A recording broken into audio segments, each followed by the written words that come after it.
Yan. Alam mo ba na pwede kang makakuha ng 150,000 pesos hanggang 1 million pesos sa OWA ng libre? Hindi ito utang at lalong wala itong collateral dahil ito ay bigay lamang.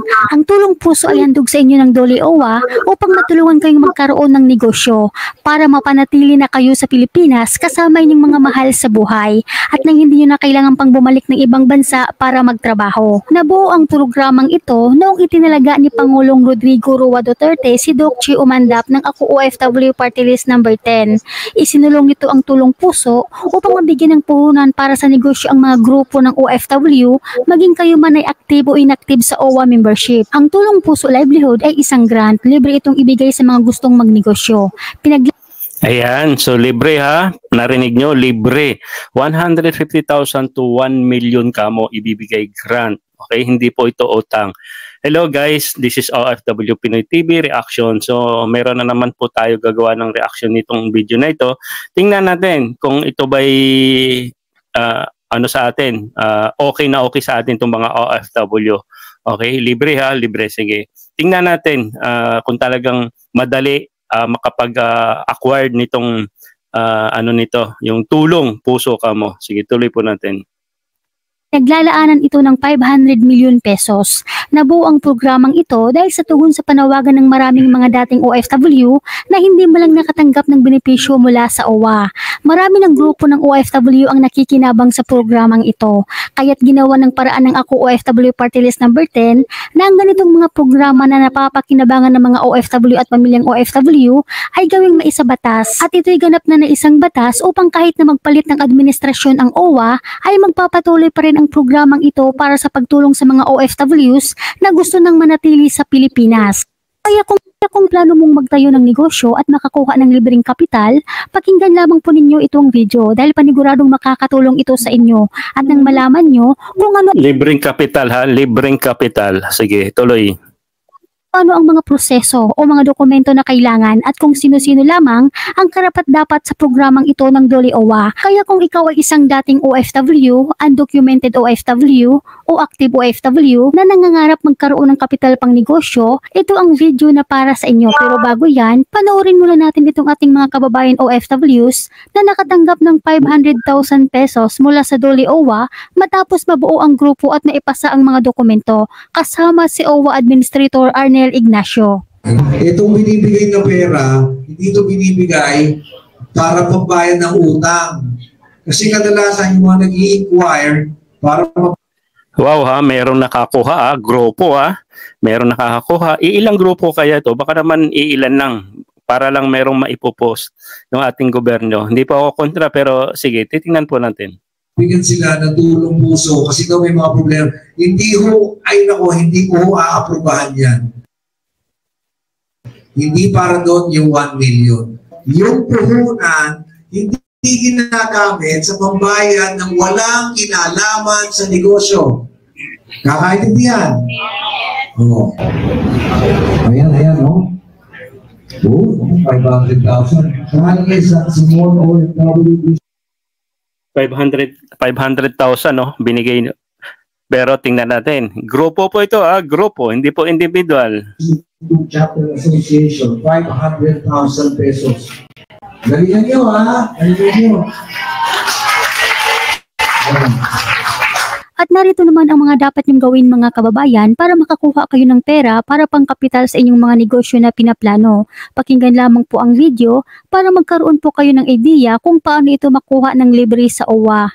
May nagtatanong dito, tatlo po kaming OFW from Macau, nakauwi na. Okay. How to avail po? Thank you so much at nakikinig kayo. Mangyari lamang na sabihin nyo rin itong aking sinasabi ngayong araw na ito sa mga kasama mong OFW. So, sa mga maliliit, ang tawag natin dito micro-sized OFW groups, no? 5 hanggang 10 miyembro ang kabuuan yan.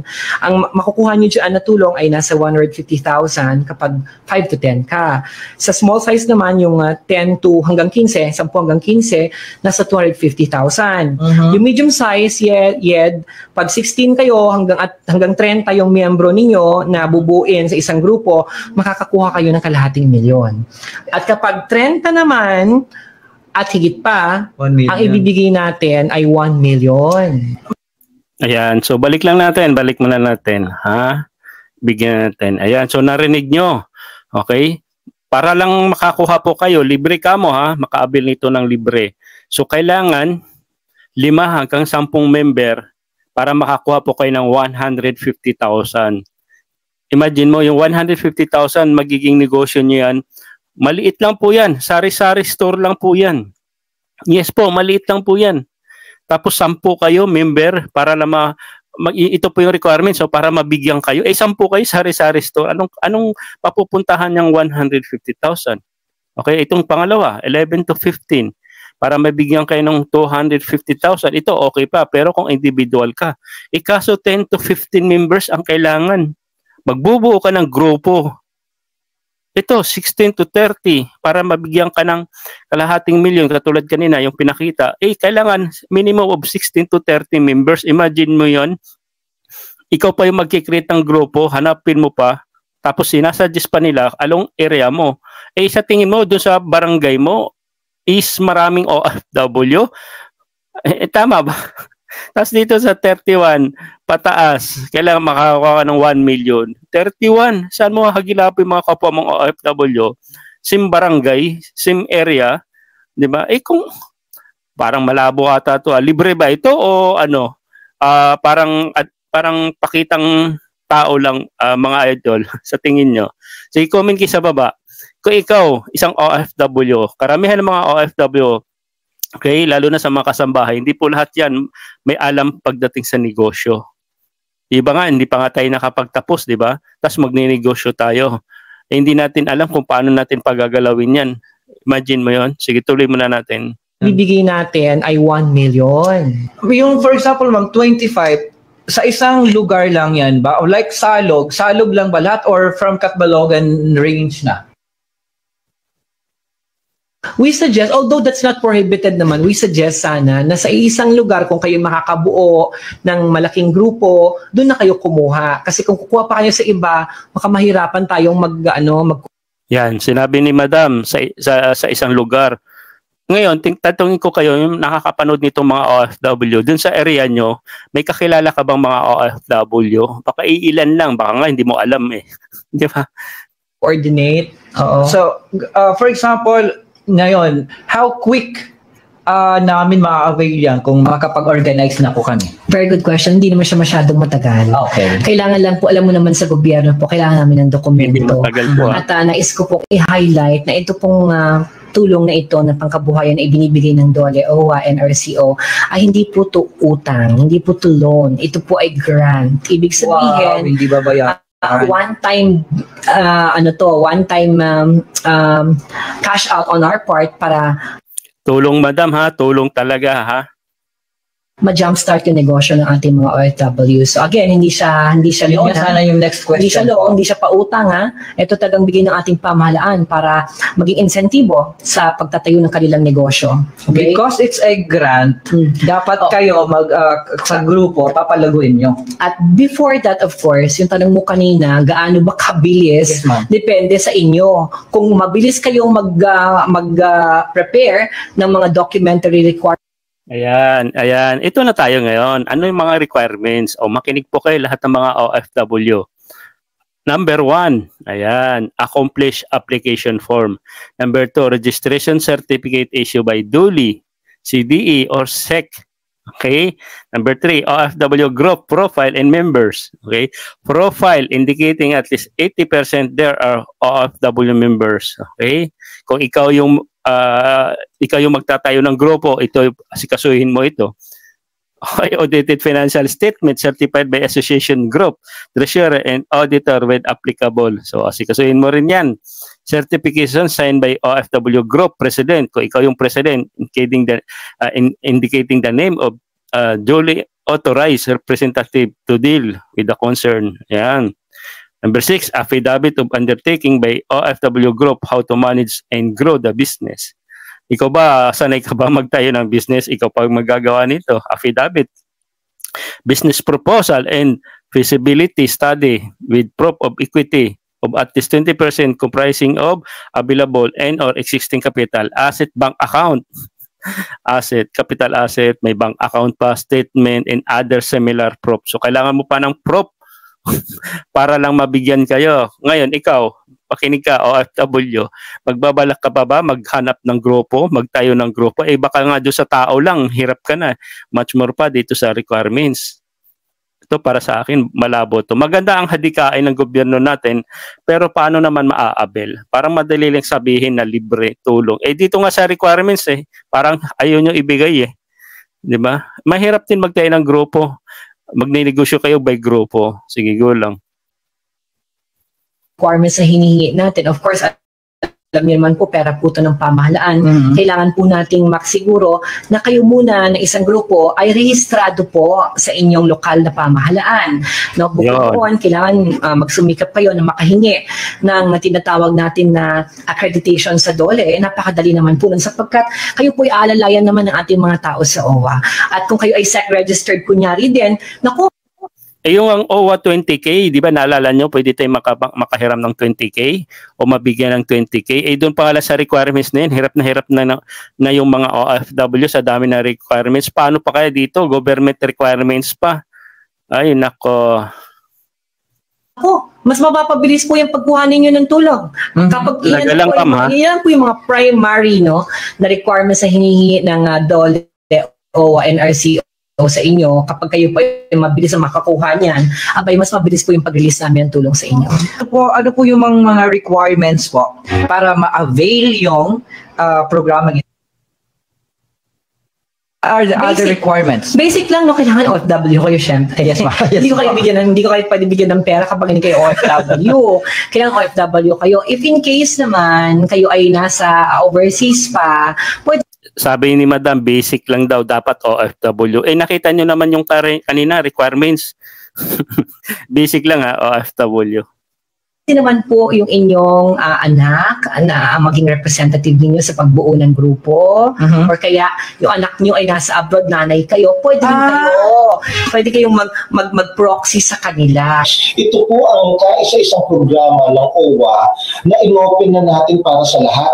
Kahit ikaw ay retirado, kahit ikaw ay undocumented, kahit ikaw ay active or inactive na miyembro ng OWA, pwede ka po as long as ikaw ay naging miyembro ng OWA, kasama ka doon sa 80%. Kasi dapat 80% ay naging miyembro ng OWA, 20% para doon sa mga undocumented. Ayon sa Memorandum of Instructions 018 Series of 2020, ang grupo ay dapat may 80% na OWA members. Ibig sabihin, ang natitirang 20%. Lahat ba kayo OWA members? Baka hindi rin po kayo OWA member, baka hindi po kayo nagko-contribute. Di mas lalo, doon pa lang walay. % ay maaaring undocumented, irregular OFWs o kanilang pamilya. Kaya kung nagnanais kang magtayo ng negosyo kabayan, umpisan mo nang maghanap ng mga makakasama sa lugar mo. At kung ikaw ay nasa abroad pa, pwede ka nang makisuyo sa inyong mga magulang o anak na sila ang mag-aasikaso para pagdating mo sa Pilipinas ay may negosyo ka na at hindi mo na kailangan pang bumalik ng abroad para magtrabaho. Ang kailangan lang talaga dito ay ang tiyaga para makuha ang isang bagay, lalo na libre ito para sa mga OFWs, inactive OFWs at retirado. Hanggang dito na lamang. Ayan, so balik lang po natin. Ayan, sige, tuloy lang natin. Mag-ingat po kayo palagi kung saan. Ayan, so ito naman yung final opinion o reaction. Para sa akin, parang ang hirap, no? Parang ang hirap required to o gawin. Para sa akin, simplihan nyo lang talaga. Kung talagang tutulong kayo, individual na. Kasi ito grupo to Imagine mo, 10 kayo, 15 kayo, 16 kayo. Paano nyo patatakbuhin yung isang negosyo na halos lahat kayo wala naman kayong alam? Baka mo yan, mag-rarambol-rambol na kayo. Anong klaseng negosyo ang gagawin nyo? Sige nga, basta magbigay lang na kayo ng pera. Baka kung saan mapunta din yung pera. Kung hati-hatiin na lang, kung talagang tulong, mas maganda individual. Mas maniwala pa ako, bigyan nyo ng 10,000. Yung isang OFW, tulong, pang negosyo. Kayo na mismo mag-put up ng negosyo sa kanilang bahay. Diba? So yun na naman yung point ko dito. Para sa akin kasi maganda po yung adhikain ng ating gobyerno. Again, hindi po ako kontra, pero kung iisipin mo, kung napanood nyo po yung requirements, napakabigat po Government, sabi ni Madam, basic, pero yung mga basic nga lang ng OWA program, hirap na makakakuha. Di ba? Maraming nagko-comment na pumupunta sila sa OWA. Sabi nga, mag-personal pumunta para mag-inquire kung ano po yung karapat-dapat sa kanila na magiging tulong, may bibigay na tulong. Wala. Kasi daw, OFW, kasi daw ganito. Much more pa dito. Imagine mo yon, hindi po lahat ng mga OFW professional. Kumukuha nga lang mga basic requirements, hirap na sila. At karamihan ng mga OFW may mga edad na. At hindi po sila mga technical na aspeto. Imagine mo, ang daming requirements na yun. Kailangan mo pa ng SEC, kailangan mo pa ng affidavit. Para sa akin, mahirapan po. Ito, pinakikita nila, ilang grupo lang, siguro mga professional to. Kaya kaya nila mag-record, yes. Tapos may grupo na talaga sila. Kumbaga, pinakita lang to as a sample. Okay, pero reality talaga medyo mahirap. Kahit ikaw, makinig ka ngayon. So, gusto mo magtayo ng grupo, paano mo gawing grupo? Sa GC pwede, yung mga grupo ng Maritisan, grupo ng OFW, pero yung magre-record, magagawa kayo nito, babalik sa Pilipinas, asikasuhin yung mga requirements, medyo mahirap para sa akin. Again, hindi po ako kontra, personal reaction, personal opinion. Mas maganda, yung mga tulong na ibibigay nyo, yung taasan nyo yung sahod. Di ba? Instead na $400 para sa Saudi, o hindi kayo sa iba, bis na 15,000 o 20,000, taasan nyo, gawin yung $500. Di ba? $500, sigurado na yun. Doon pa lang, malaking tulong na yun, every month na yun. Kasi ito, negosyo, mahirap yun, ang daming nalulugi. Pamaya mag-aaway, dyan pa mag-umpisa, masisira pa yan. Di ba? Ang hirap maghanap ng grupo, much more pa yung mga requirements. Comment po kayo sa lahat ng mga OFW na nakikinig dito. Sa tingin nyo, kaya ba natin gawin to? Yun lang naman dapat, individual tulong na lang. Taasan yung sahod. Diba? Yung end of service, dapat doon na nakapokus yung gobyerno natin. Paano makukuha na isang OFW yung mga end of service na 20 years na, 30 years na, kasi hindi naman napupush yung employer eh. Sabi nga ni Sir Anel, puntahan daw nila. Hindi po nangyayari yon. Yung vacation leave, hindi rin nangyayari. Dapat dito sa dalawa pa lang, yun yung malaking tulong sa mga kapwa kong OFW. Kahit ako, sa akin naman walang problema sa amo ko.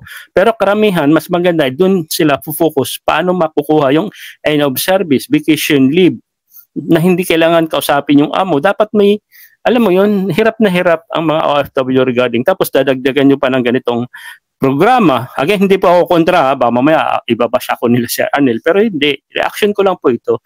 Malabo po itong makukuha ng ibang mga OFW. Okay? Hindi po.